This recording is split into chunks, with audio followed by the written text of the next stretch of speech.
HEC issues schedule of tests for 3 foreign scholarship.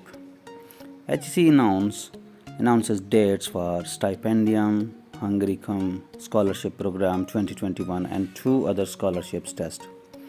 The Higher Education Commission on Monday declared the date of the written test for 3 international scholarship programs. According to HEC's Twitter handle, the test for Stipendium, Hungaricum Scholarship Program 2021, Commonwealth PhD Scholarship Program 2021, and HEC Chinese Government Scholarship Program 2021 are scheduled for January 31. In their Twitter, HEC Pakistan has written that written test for 3 scholarship programs. The written test for the following scholarship program is scheduled on Sunday, 31st January 2021.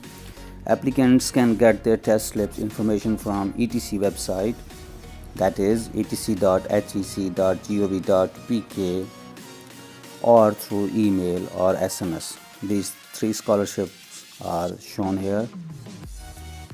Applicants can get their test slips information from ETC website or through email or SMS, it said in the tweet.